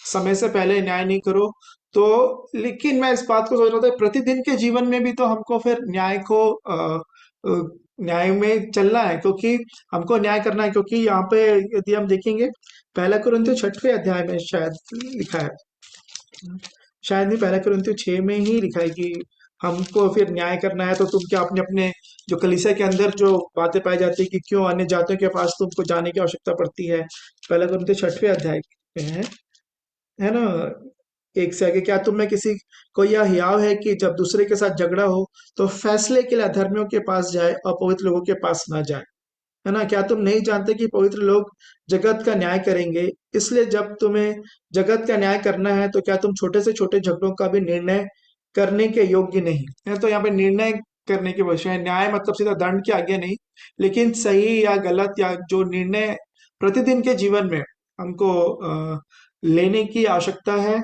और फिर उसके बाद जो मैंने इस बात के लिए देखा कि नाशवान मनुष्य, तो फिर सीधा मेरा ध्यान फिर यिर्मयाह 17 में चला गया कि श्रापित है जो मनुष्य पे भरोसा रखता है ना, कि हम कई बार खास तौर पे जो ज्यादा जो ठोकर लगती है वो अपनों से ही लगती है। अगर बाहर के लोग जब कुछ बुरा करें, कुछ अन्याय करें, तो एक बार तो व्यक्ति सह लेता, लेकिन जब खुद अपने जब होते हैं खासतौर पे कलीसिया में या फिर परिवार घराने में, तो फिर जब और ज्यादा उससे एक ठोकर खाने का कारण बन हो जाता है और ज्यादा उस पे ज्यादा मन दुखी होता है। तो इसमें यिर्मयाह 17 का 5 में पढ़ लूंगा, यहाँ पे ऐसा लिखा है, यहोवा यूं कहता है, श्रापित है वह पुरुष जो मनुष्य पर भरोसा रखता है और उसका सहारा लेता है, जिसका मन यहोवा से भटक जाता है। तो यहाँ पे बिल्कुल स्पष्ट है कि हम न्याय की आशा किसी मनुष्य नहीं करें। और अच्छा, ये भी मैं इस बात को और थोड़ा ध्यान देके सोचा कि जो मनुष्य जो है वो आपके साथ भलाई करना चाहता है ना, जब आपको आवश्यकता है तो व्यक्ति आपकी मदद करना चाहते हैं, आपके लिए वो भला सोचते हैं, लेकिन हर मनुष्य के पास अपने एक लिमिटेशंस होती है ना। जेन्युइनली भी आप किसी कोई आपसे प्रेम करता है तो भी, लेकिन कुछ परिस्थितियों के कारण या सब बातें उसके हाथों के नियंत्रण में नहीं है। फॉर एग्जाम्पल मैं रवि भैया का एग्जाम्पल लेना चाहूंगा, जैसे रवि भैया भी आए, लेकिन मेरा ऑफिस का समय था, तो मैं ऑफिस के समय में होने के कारण यदि मैं चाह भी रहा हूँ कि मैं भैया को जाके रिसीव करूँ, दूसरे स्थान में वो है, दिल्ली में ही है, मैं जाके उनको अपने घर ले आऊँ अपनी खुद की गाड़ी से, तो लेकिन मेरे पास एक लिमिटेशन है। अच्छा, मेरे को सोच होने के बावजूद भी मैं उस काम को नहीं कर सकता हूँ। और फिर हो सकता है कि फिर भैया की जगह कोई भी जैसा हो, फिर मन में विचार आ सकते हैं या जो भी है। तो इस बात को मैं न्याय से इसलिए मैं जोड़ रहा था कि मनुष्यों से हमको उम्मीद नहीं करना है, किसी भी बात का उससे ठोकर नहीं खाना है। और न्याय का खासतौर पे, जैसे मेरा कार्य क्षेत्र में ज्यादा समय मैं बिताता हूँ, बीइंग इन जॉब, एक नौकरी के क्षेत्र में या फिर कलीसिया में जो है, तो कई बार जब जो लीडर्स हैं या जो उनकी बातें जो है समझ में नहीं आती हमको, मैं ये कहूँगा, है ना, कि तो उस समय हम इस बात को हम समझें कि जो न्याय है, या फिर जैसे कुछ आपके विरोध में कोई बात हो गई या आपको डांट पड़ी या जो भी बात है, वो उसको हम ये समझें कि एक तो उसके दो चीजें हो सकती हैं उससे सीखने के लिए। एक तो जो हमने खुद गलती की और सच में मेरे सामने रखी गई है, तो हम मन फिरा लें या उस गलती को सुधार लें।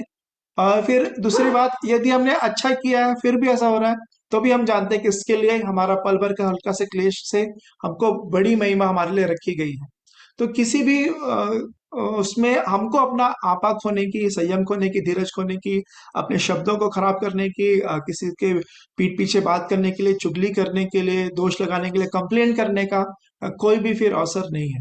तो मैं इस न्याय के विषय में थोड़ा सा इस बात में मैं ध्यान दे रहा था, क्योंकि जो वचन हमारे बीच में पहले भी खुला है, भजन संहिता 118 का 8 सेंट्रल वर्स जो वचन का कहा जाता है, भजन संहिता 118 का 8 और 9 जो वचन है, उसको भी मैं पढ़ूंगा कि यहाँ पे ऐसे लिखा है, यहोवा की शरण लेनी, भजन संहिता 118 8 और 9। यहोवा की शरण लेनी मनुष्य पर भरोसा रखने से उत्तम है, यहोवा की शरण लेनी प्रधानों पर भी भरोसा रखने से उत्तम है। तो सच में यदि अब न्याय का, अगर हम अपेक्षा में, अभी न्याय की अपेक्षा की बात करो कि हमारे साथ न्याय हो, तो किसी मनुष्य पे हमको अपना भरोसा नहीं रखना है, क्योंकि रोमियो में जो बात लिखी है कि उन्होंने जिस बात से परमेश्वर पिता अप्रसन्न होते, जिस वजह से उनको छोड़ देते लोगों को, वो ये है कि हम मनुष्यों पे जब अपना भरोसा हम लेकर आते हैं, हमने यिर्मयाह 17 में भी देखा। तो लेकिन हमको फिर कैसे चलना है, तो उसके लिए बहुत अच्छा वचन जो सोफिया ने जो बोला था, इफिसियों 5 का जो वचन है, मैं उसको पढ़ना चाहूंगा। इफिसियों 5 का 15 और 16 उसने बोला, तो मैं उसको भी उसी वचन को पढ़ूंगा। यहाँ पे लिखा है, इसलिए ध्यान से देखो कि कैसी चाल चलते हो, निर्बुद्धियों के समान नहीं पर बुद्धिमानों के समान चलो, अवसर को बहुमूल्य समझो क्योंकि दिन बुरे हैं। इस कारण निर्बुद्धि न हो पर ध्यान से समझो कि प्रभु की इच्छा क्या है ना। तो उस परिस्थिति में जब हम आ गए, तो हमको क्या करना है कि फिर ध्यान से देखना है कि प्रभु की इच्छा क्या है इसमें, और प्रभु की इच्छा कहाँ है, उनके वचन में। और जो वचन मेरे को फिर ध्यान आया वो है नीति वचन, भजन संहिता 119 का 105, जो कहता है, तेरा वचन मेरे पांव के लिए दीपक और मेरे मार्ग के लिए उजियाला है। तो इन वचनों के द्वारा फिर प्रभु ने मेरी यही सहायता की। जब हम न्याय के विषय में मैं सोच रहा था कि न्याय की एक तो अपेक्षा नहीं करना है संसार से, परमेश्वर पिता ही न्याय करेंगे। और एक और भयानक बात, जो भी प्रकाशित वाक्य का जो अध्ययन हम कर रहे हैं, उसमें फिर न्याय के विषय में लिखा है, जो पांचवा कटोरा जब जो पांचवा मुहर जब खोली जाएगी, तो उसमें क्या होगा। तो उसके लिए वो लिखा है प्रकाशित वाक्य, उसमें पांचवी मुहर का वर्णन 6वें अध्याय में, प्रकाशित वाक्य 6 के 9 से आगे में लिखा है। यहाँ पे ऐसा लिखा है, जब उसने पांचवी मुहर खोली तो मैंने वेदी के नीचे उनके प्राणों को देखा जो परमेश्वर के वचन के कारण और उस गवाही के कारण जो उन्होंने दी थी वध किए गए थे। उन्होंने बड़े शब्द से पुकार कर कहा, हे स्वामी, हे पवित्र और सत्य, तू कब तक न्याय ना करेगा और पृथ्वी के रहने वालों से हमारे लोगों का बदला कब तक ना लेगा। उनमें से हर एक को श्वेत वस्त्र दिया गया और उनसे कहा गया कि और थोड़ी देर तक विश्राम करो, जब तक कि तुम्हारे संगी दास और भाई जो तुम्हारे समान वध होने वाले हैं, उनकी भी गिनती पूरी ना हो ले। तो प्रभु को भी इस बात का ध्यान है कि वो न्याय करेंगे। जो लोग पवित्र लोग जो प्रभु के नाम के कारण जो शहीद हुए, उन समय तक, जो क्लेश काल तक था, और उसके बाद भी लिखा है कि जब तक उनकी पूरी गिनती ना हो ले, तो प्रभु उनको फिर न्याय करेंगे और उनका दंड जो देंगे। लेकिन उन्होंने इनके लिए कहा, जो प्रभु के जन है, कि थोड़ी देर तक विश्राम करो, है ना। तो हमको न्याय नहीं करना है, यही बात प्रभु ने मुझे सिखाई, और प्रभु ही खुद बदला देंगे अपने लोगों का। और एक और वचन पढ़ के मैं समाप्त करूंगा। जो बातें मैंने सीखी वो है भजन संहिता 50 वाला वचन, भजन संहिता 50 में जो है उसका 19 से 21 तक मैं पढ़ लूंगा। तूने अपना मुंह बुराई करने के लिए खोला और तेरी जीभ छल की बातें करती है। तू बैठा हुआ अपने भाई के विरुद्ध बोलता और अपने सगे भाई की चुगली खाता है। यह काम तूने किया और मैं चुप रहा, इसलिए तूने समझ लिया कि परमेश्वर बिल्कुल मेरे समान है। परंतु मैं तुझे समझाऊंगा और तेरी आंखों के सामने सब कुछ अलग अलग दिखाऊंगा। तो कितनी भयानक बात है। तो हमको न्याय नहीं करना है और न्याय की अपेक्षा भी नहीं करनी है। और मनुष्य पे खास तौर पे जो बहुत ज्यादा मैं अपने जीवन के लिए सोच रहा था कि बहुत भरोसा रखने से और अच्छे जिसके जितने हम करीब होते हैं उनसे ज्यादा उम्मीद रखते हैं, और फिर ठोकर खाने का वो कारण हो जाता है।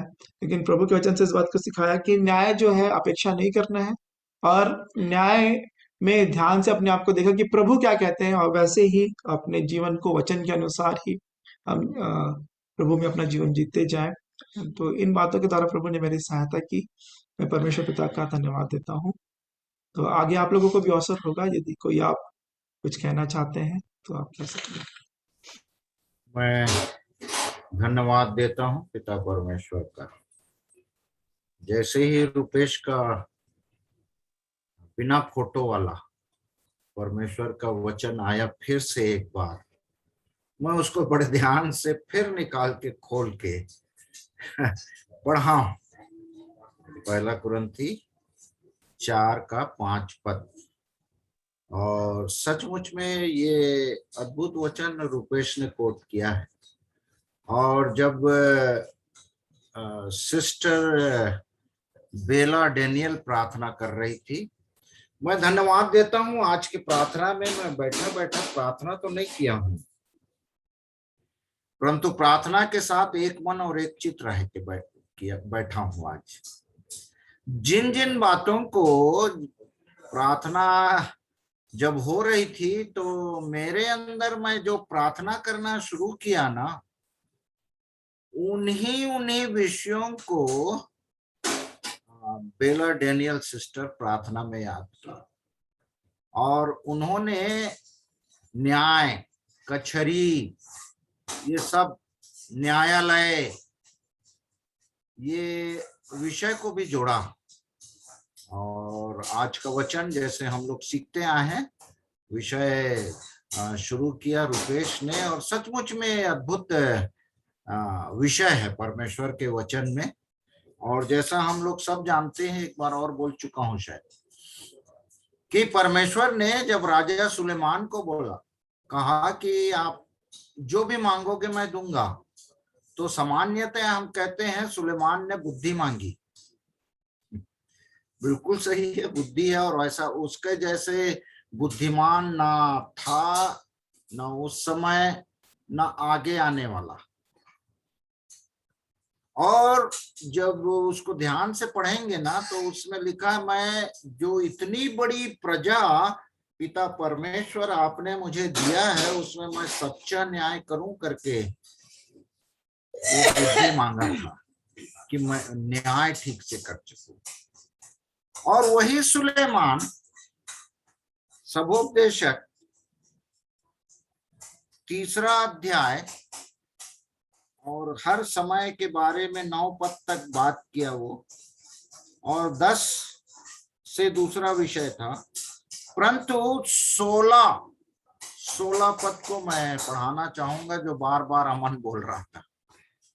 ये परमेश्वर के वचन में लिखा है, तो क्या करें। यहां लिखा है, फिर मैंने संसार में क्या देखा कि न्याय के स्थान में दुष्टता होती है। इसलिए बेला सिस्टर उस सब्जेक्ट को कि अन्याय ना हो प्रभु, ऐसा करके प्रार्थना की, क्योंकि संसार में न्याय के स्थान में दुष्टता होती, दुष्टता। और धर्म के स्थान में भी दुष्टता होती है। न्याय और धर्म, धार्मिकता को भी जोड़ दिया इनके स्थान में। यहां मेरे ख्याल से धार्मिकता नहीं होना चाहिए, अब पता नहीं, प्रभु प्रकट करे। धर्म के स्थान पे, धर्म के नाम पे एक से एक काम करेंगे, और क्या कर रहे हैं, दुष्टता। सताव के लिए भी बहन बेला ने प्रार्थना किया। और मेरी मिसेज जब प्रार्थना की, तो मैं जो प्रार्थना किया उसको बोल दी तुरंत, कि सुसमाचार प्रचार के लिए, बाइबल सोसाइटी के लिए, एक से एक संस्थाएं जो प्रभु यीशु मसीह के नाम पे खोली गई हैं, उनको भी प्रार्थना में ये याद किया, और मैं भी कर रहा हूं। और ये वचन सचमुच में 17 पद सुलेमान कह रहा है, मैंने मन में कहा परमेश्वर धर्मी और दुष्ट दोनों का न्याय करेगा, क्योंकि उसके यहाँ एक एक विषय और एक एक काम का समय है, न्याय करेगा वो। तो सचमुच में प्रभु हम सबकी सहायता करे। प्रभु की दृष्टि में मैं धर्मी हूँ कि मैं दुष्ट हूँ?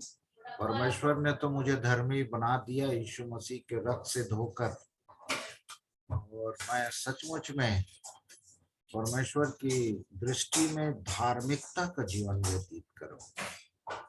प्रभु सहायता करे। प्रभु की दृष्टि में मैं निर्दोष ठहरू। न्याय एक को दोषी ठहराता है, दूसरे का कहे नहीं तुम निर्दोष हो, तो उसके सम्मुख दोषी नहीं कहे जा मैं बरी करता हूं आपको, तू निर्दोष है, ऐसा प्रभु मुझे और आपको कहे।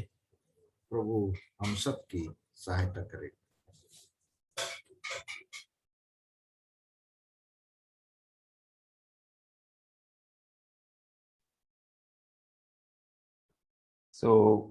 मैं भी परमेश्वर पिता का धन्यवाद देता हूँ, और ये विषय अभी तक मेरे दिमाग में चल रहा है मेरे प्रियो, और प्रभु की दया हुई और उनकी इच्छा के अनुसार मैं कल भी इसी विषय में जो भी मैं सीख रहा हूँ सीखूंगा कि जब परमेश्वर न्याय करेंगे और जब प्रभु यीशु मसीह न्याय करेंगे, है ना, क्योंकि पुस्तकें हैं ऐसा लिखा है, और जब वो न्याय होगा तो उस न्याय में तो हर मनुष्य को समझना है, वो तो प्रभु की खड़े होना है।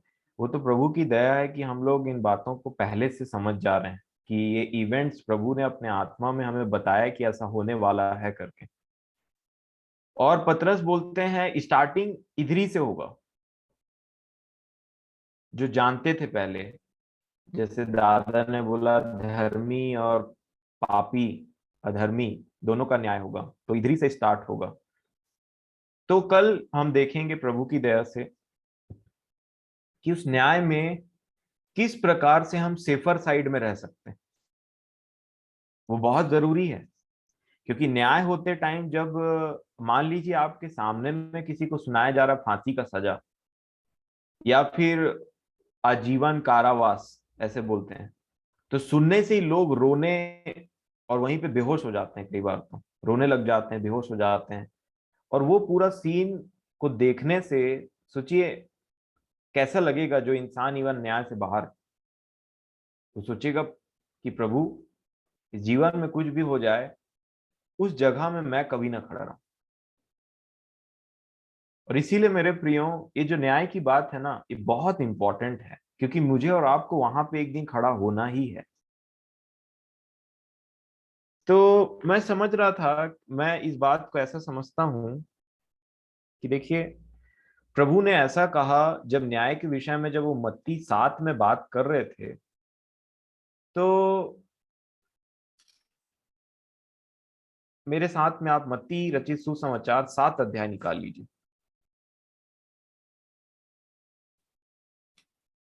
मत्ती रचित सुसमाचार 7 अध्याय के 5 वचन में वो एक बात बोलते हैं।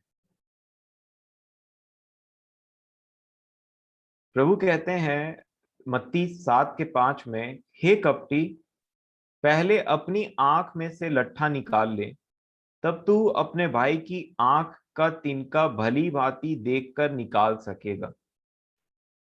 अगर आप देखेंगे तो प्रभु को इस बात से कोई प्रॉब्लम नहीं है कि एक व्यक्ति अपने भाई के आंख का तिनका निकाले। तो प्रभु को प्रॉब्लम है कि खुद के आंख में लट्ठा है और दूसरे के आंख का तिनका वो निकालने के लिए जा रहा है। तो प्रभु कहते हैं कि पहले एक काम कर, लट्ठा निकाल ले तो तू कपटी नहीं कहलाएगा, और दूसरी बात तिनके को भी भली भांति निकाल सकेगा। मतलब प्रभु यहाँ पे तिनके निकालने के अगेंस्ट में नहीं है। फॉर एग्जाम्पल प्रभु के कलीसिया में एल्डर्स भी होते हैं, बड़े बुजुर्ग प्राचीन।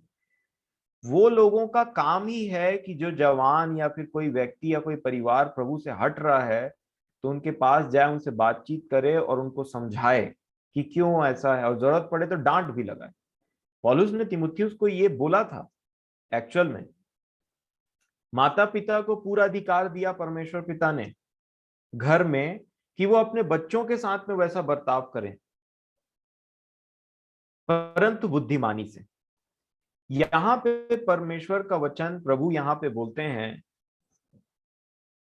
कि पहले आंख के अपने लट्ठे को निकाल तो तू भली भांति तिनके को देख सकेगा। देखिए मेरे प्रियो, मैं इसको ऐसा समझता हूं कि एक व्यक्ति जो अपने आप को कंटिन्यूअसली वचन के आधार पर डेली जांचते रहता है, डेली ये देखते रहता है मेरा जीवन इस वचन के अनुसार है कि नहीं, ये ऐसा है कि नहीं, ऐसा नहीं, उसको ज्यादा दूसरों से पहले मतलब नहीं रहता है। और इसी प्रैक्टिस में कंटिन्यूअसली करते अपने आप को जांचते एक समय आता है कि प्रभु की दया से उस व्यक्ति के पास में एक डिसर्नमेंट होता है, वो समझने लगता है। क्योंकि प्रभु ने क्या कहा? प्रभु ने कहा कि बच्चों की रोटी कुत्तों को मत दो। तो कौन डिसाइड करेगा बच्चा कौन है और कुत्ते कौन? प्रभु ने कहा कि तुम लोगों को उनके फलों के द्वारा पहचानोगे। अब मेरे को फल की पहचान है ही नहीं, तो मैं कैसे समझूंगा कि कौन क्या है कौन नहीं? इसको सीधे तरीके से मैं आपके सामने में रखूं तो ये है कि हमको आत्मिक आंख चाहिए, प्रभु का आंख चाहिए हमको, एक इंसान को जो इस चमड़ी के आर पार देखने का वो रखे, डिसर्नमेंट रखे। कैसे? मान लीजिए एक संसारिक व्यक्ति है, एक शारीरिक व्यक्ति है, वो क्या देखता है? ऊपरी स्वभाव देख करके कुछ निर्णय को लेता है। पौलुस ने भी तीतुस की पत्री में लिखते टाइम में बोला कि क्रेते लोग के विषय में उल्टा सीधा बात बोला गया है, और वो बात सच है। बोला उन्होंने कहा, उन्हीं के भविष्यवक्ता ने कहा है कि ये लोग पेटू, आलसी, पियक्कड़ ऐसे होते हैं, और ये बात सच है कहा। तो जो अगले ने देखा वो क्या देखा? पेटू, आलसी, पियक्कड़, ये सब आउटर अपीयरेंस को देख करके कुछ बात बोला। पौलुस ने बोला वो सच है, परंतु जब प्रभु का आत्मा हमारे अंदर आता है और हमको वो मैच्योर बनाने लग जाता है, तो हम में वो डिसर्नमेंट आने लग जाता है। अगर मैं आपको सीधे तरीके से बोलूं तो कैसे? अगर आप प्रेरितों के काम 8 अध्याय में देखेंगे तो जैसा कि अंकल कुछ दिन पहले शमौन जादूगर के बारे में बता रहे थे, तो शमौन जादूगर के बारे में बताते हुए देखिए यहां पे एक ऐसी बात लिखी हुई है ना जो नॉर्मल व्यक्ति नहीं देख सकता। अगर आप प्रेरितों के काम 8 अध्याय, जैसा कि उन्होंने कल पढ़ा था तो मैं पूरा नहीं बोलना चाहूंगा, शमौन ने कहा कि ये जो पावर है ना तुम में, तुम हाथ रखते हो तो पवित्र आत्मा आ जाता है, ये पैसा ले लो और मेरे को दे दो। तो शमौन पतरस बहुत ज्यादा क्रोधित हो गया उतना टाइम, है ना। और यहां पे उन्होंने एक बात कहा 20 वचन में, प्रेरितों के काम 8 का 20, उन्होंने कहा, पतरस ने उससे कहा, तेरे रुपए तेरे साथ नष्ट हो, क्योंकि तूने परमेश्वर का दान रुपयों से मोल लेने का विचार किया है। इस बात में न तेरा हिस्सा है न भाग, क्योंकि तेरा मन परमेश्वर के आगे सीधा नहीं। इसलिए अपनी इस बुराई से मन फिराकर प्रभु से प्रार्थना कर, संभव है तेरे मन का विचार क्षमा किया जाए। और 23 वचन में जो पतरस ने प्रभु की आंख से देखा उसको बोला, जो मैं नहीं समझता आज के डेट में कोई ऐसी बात करेगा, क्योंकि मैं देखता हूं कि तू पित्त की सी कड़वाहट और अधर्म के बंधन में पड़ा है। बताइए कौन सी आंख इन दो चीजों को देख सकती? क्या मैं और आप किसी के पित्त की कड़वाहट देख सकते हैं? क्या आप अधर्म के बंधन को देख सकते हैं? ये वो चीजें हैं जो प्रभु का आत्मा दिखाता है प्रभु के लोगों को, जो कंटिन्यूअसली उसके संगति में चलते रहते हैं। और इसलिए पतरस ने 2 ऐसे क्वालिटीज के बारे में बताया जिनको ये मनुष्य के आंख कभी देख नहीं सकते। ये हमको बहुत समझने की जरूरत है। ये न्याय का बहुत इंपॉर्टेंट कंपोनेंट है, मैं समझता हूं, जो प्रभु की दया से आज हमारे पास पहुंच रहा है। क्यों? क्योंकि प्रभु ने जब प्रकाशित वाक्य आप पढ़ेंगे तो जो कलीसियाओं के नाम दिए गए हैं ना मेरे प्रियो, ये कोई ऐसी वैसी कलीसिया नहीं थी। ये बहुत ही प्रभु के लिए जेलस कलीसिया थी, जिनमें थोड़े बहुत चूक थे, थोड़ी बहुत कमियां थी।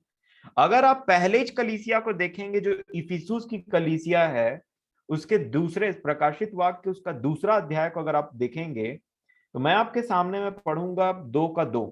आप देखिए इफिसुस की कलीसिया को प्रभु यीशु मसीह एक बात बोल रहे हैं वहां पे, और ये एप्रिशिएशन है, मैं समझता हूं वो सराह रहे हैं पहले, क्योंकि उनका आदत है वो सराहते पहले हैं, एप्रिशिएट करते हैं। ऐसा नहीं कि गलतियों को नहीं बताते। और बीइंग अ टीचर, मैंने कॉलेज में जब पढ़ाता हूं तो मैं भी ये पैटर्न प्रभु का फॉलो करने की कोशिश करता हूं कि पहले अप्रिशिएट करिए, फिर बताइए कि क्या कुछ गड़बड़ है वहां पे। अगर आप 2:2 में देखेंगे प्रकाशित वाक्य में, तो प्रभु बोलते हैं, मैं तेरे काम और तेरे परिश्रम और तेरे धीरज को जानता हूं। अब वो बोलते हैं, और यह भी कि तू बुरे लोगों को देख नहीं सकता। तो बुरे लोगों को समझने के लिए डिसर्नमेंट चाहिए। फिर क्या कहा, अब देखिए ये है इंपॉर्टेंट बात, और जो अपने आप को प्रेरित कहते हैं और है नहीं, उन्हें तूने परख कर झूठा पाया।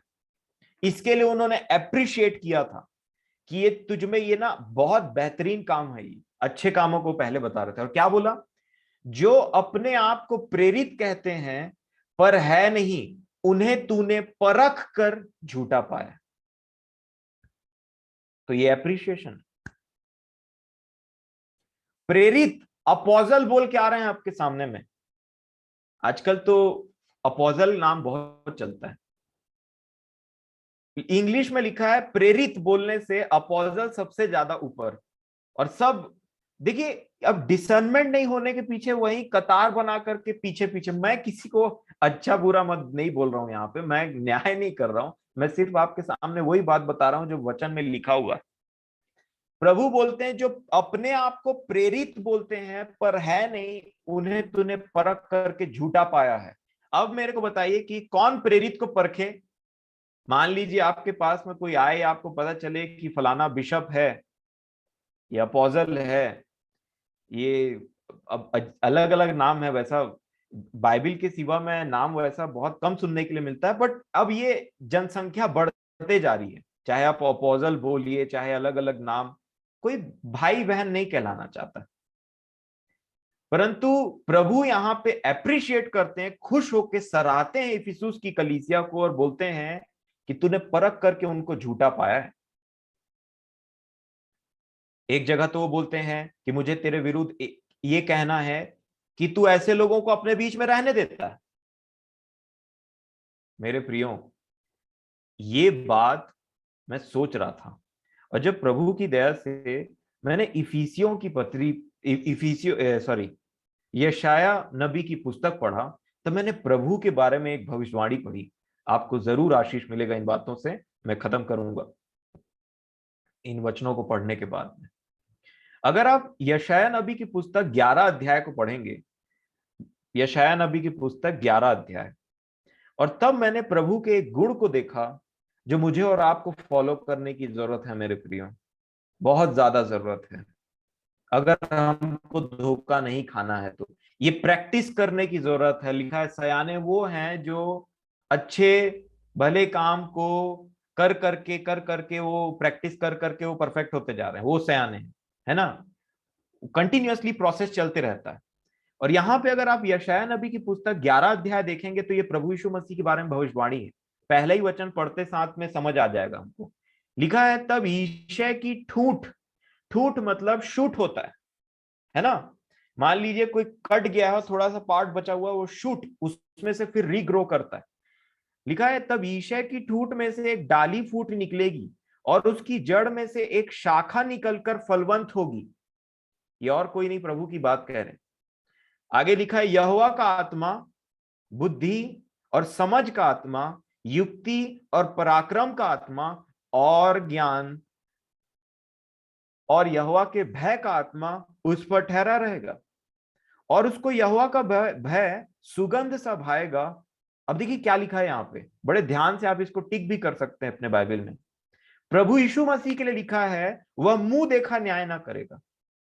दूसरी बात, और ना अपने कानों से सुनने के अनुसार निर्णय करेगा। मतलब आंख और कान हमेशा निर्णय लेने में धोखा खिलाती है। अगर हम ये शारीरिक आंख और कान का ज्यादा प्रयोग करते हैं तो जैसे धोखा देखने में धोखा हो गया, सुनने में धोखा हो गया, ऐसे बोलते हैं। प्रभु के लिए क्या लिखा हुआ है कि वो मुंह देखा न्याय ना करेगा, और कान क्या लिखा, न अपने कानों से सुनने के अनुसार निर्णय करेगा, परंतु वह कंगालों का न्याय धर्म से, कंगालों का न्याय धर्म से और पृथ्वी के नम्र लोगों का निर्णय खराई से करेगा, और वह पृथ्वी को अपने वचन के सोंटे से मारेगा और अपने फूंक के झोंके से दुष्ट को मिटा डालेगा। ये प्रभु के बारे में लिखा हुआ है मेरे प्रियो। अब मुझे और आपको देखने की आवश्यकता है कि जब हम किसी निष्कर्ष में आते हैं तो हमारे आंख और कान जो मनुष्य वाले हैं वो कितने इन्वॉल्व हैं, क्योंकि मनुष्य का आंख वही देख सकता है जो उसको दिखाया जाता है, और ये आंख का धोखा खाने का चांसेस 100% है, 100%। इसीलिए शैतान भी डिसीव करता है हमको। देखिए, शैतान ना बहुत चालू चीज है। क्यों? सबको लगता है कि वो बड़ा भयावह रूप में आएगा, हू हा करके डराएगा और उसके बाद में अपना काम ऐसे करेगा। ये ना, वो भय को लाने के लिए वो इसका भी इस्तेमाल करता है। बट आपको बताऊं, जो लोग इन चीजों से नहीं डरते या नहीं विचलित होते हैं या फिर उनसे वो नहीं बहकते हैं ना, उनके लिए वो क्या करता है पता है? स्वरदूत का रूप धारण करके आ जाता है, ज्योतिमय स्वरदूत बन करके आ जाता है। और उतना टाइम मान लीजिए मैं और आप इन्हीं आंखों का भरोसा कर लिए, तब तो फिर ऐसा हो जाएगा कि हम परमेश्वर का दर्शन कर लिए। और है कौन वो ज्योतिमय स्वर्गदूत? शैतान। इसीलिए मुझे और आपको किसी बात का निर्णय लेने के लिए ना, ये आंख और कान का, ये जो मनुष्य वाले हैं, इनका सहारा धीरे धीरे छोड़ना चाहिए। और इसीलिए जितना हम प्रभु में और आगे संगति में आत्मिक बनते चले जाएंगे ना, उतना वचनों से ही हमको समझ में आने लग जाएगा और प्रभु खुद प्रकट करेंगे हमारे ऊपर में। तो इन्हीं बातों को मैं आपके सामने में रखना चाह रहा था। न्याय तो बहुत इंपॉर्टेंट कंपोनेंट है। याकूब में ऐसा लिखा हुआ है, आप पढ़ सकते हैं कि एक ही व्यवस्था का देने वाला है और एक ही हाकिम है। लिखा, there is only one lawgiver and a जज। इसीलिए मेरे प्रियो, सही समय का वेट तो जैसा प्रकाशित वाक्य में पढ़ा गया, प्रभु के सच्चे लोग भी कर रहे हैं कि न्याय चुका, न्याय चुका। विलाप गीत में भी रोते रोते यिर्मयाह वही बात बोल रहे हैं कि परमेश्वर मेरा न्याय चुकाएगा। इन आंखों का, कान का भरोसा हम छोड़ दें और जल्दी से निष्कर्ष में ना आए। प्रभु मेरी और आपकी, और सबसे बेस्ट उपाय तो प्रभु ने हमको अपने वचन से बताया ही है। दया न्याय पर जयवंत होता है, तो दया को चुने हर बार। तो प्रभु मेरी और आपकी सहायता करें। धन्यवाद।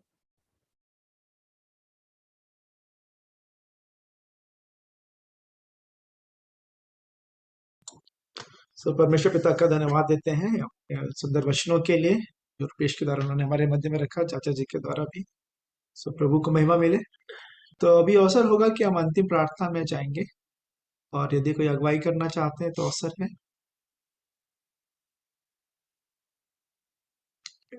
यदि नहीं तो फिर मैं प्रार्थना कर लूंगा। आइए हम प्रार्थना करें। हमारे जीवित महान सर्वशक्तिमान परमेश्वर पिता, जब सच्चे न्यायी पिता परमेश्वर है प्रभु जी, अपने उद्धार करता प्रभु यीशु मसीह के पवित्र मीठे नाम से एक बार फिर से आपके अनुग्रह के सिंहासन के सन्मुख आते हैं प्रभु जी। आपका धन्यवाद देते हैं, आपने सुंदर अवसर दिया प्रभु जी कि हम आपके चरणों के निकट बैठकर प्रभु जी आपकी आवाज को हम सुन सके हैं प्रभु जी। आपका धन्यवाद देते हैं प्रभु जी। हर एक प्रियो के लिए धन्यवाद देते हैं प्रभु जी जिन्होंने आपके वचन को सुना है प्रभु जी। होने दे कि ये वचन हम विश्वास के द्वारा अपने हृदय में ग्रहण करने पाए, ताकि क्योंकि वचन आपका विश्वास के द्वारा ही कार्यकारी होता है प्रभु जी। आपकी दया, आपके अनुग्रह चाहते हैं। जब हमने न्याय के विषय में जब हम देख रहे हैं प्रभु जी, तो सीख रहे हैं प्रभु जी, हम सबकी सहायता मदद करें कि किसी का भी न्याय हम अपने देखने के द्वारा, सुनने के द्वारा या मानुषिक प्रभु जी जो पाते हैं उन पे ना भरोसा रखें प्रभु जी। आपकी आत्मा में जो परखने वाली आत्मा है, जो पहचान की आत्मा है, आप सबको प्रदान करें, ताकि जब जैसे आपकी आत्मिक बातों में बढ़ रहे हैं, आत्मिक परिपक्वता में जब बढ़ते जा रहे हैं प्रभु जी, हम सबकी सहायता और मदद करें कि हम आपके दया, आपके अनुग्रह में बढ़ते जाएं, और आपकी दया, आपके अनुग्रह हम लोगों को भी दिखाने पाए प्रभु जी, आपका प्रेम लोगों तक पहुंचाने पाए, क्योंकि हमने इस बात को भी जाना है कि जो दया है वो न्याय पे वो प्रबल होती है प्रभु जी, जयवंत होती है।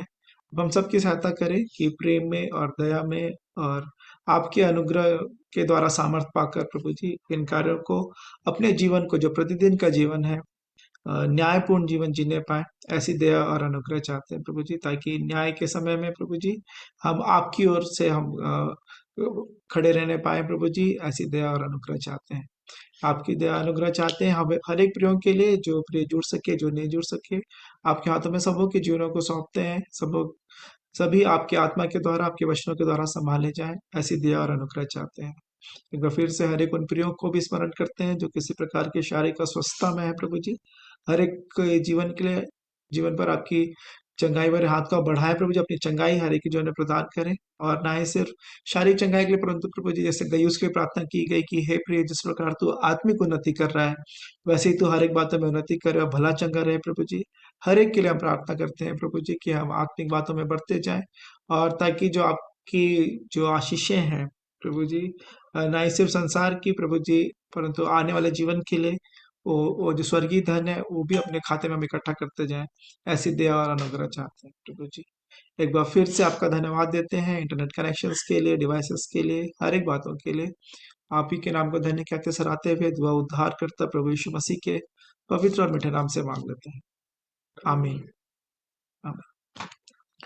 आइए हम प्रभु की प्रार्थना एक साथ कर लेंगे। हे हमारे पिता, आप जो स्वर्ग में हैं, आपका नाम पवित्र माना जाए, आपका राज्य आए, आपकी इच्छा जैसे स्वर्ग में पूरी होती है वैसे इस पृथ्वी पर भी पूरी हो। हमारी दिन भर की रोटी आज हमें दे, और जिस प्रकार हमने अपने अपराधियों को क्षमा किया है, वैसे ही आप भी हमारे अपराधों को क्षमा करें, और हमें परीक्षा में न लाए, परंतु बुराई से बचाएं, क्योंकि राज्य और पराक्रम और महिमा सदा आप ही की है। आमीन।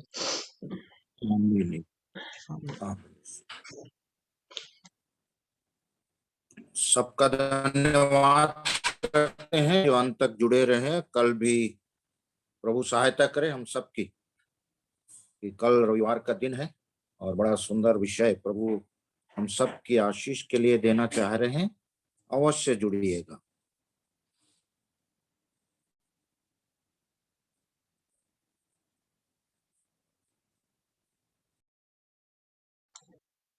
सबों का धन्यवाद, विशेष करके जो प्रार्थना के समय में भी जुड़ने पाए उनका भी धन्यवाद। तो जरूर से हम सब जुड़ेंगे कल। सभा का जो नॉर्मल समय है 7:30 बजे से रहेगा, जैसा कि हमेशा की तरह है, लेकिन हम प्रार्थना के लिए 1 घंटा पहले भी जुड़ेंगे। जो प्रार्थना में जुड़ना चाहते हैं 6:30 बजे मीटिंग हम ऑन करेंगे, ताकि हम कुछ समय प्रार्थना में भी बिताने पाए। तो आप सबों का स्वागत रहेगा कल भी। परमेश्वर पिता का धन्यवाद देते हैं। Shalom, Ebenezer, Emmanuel.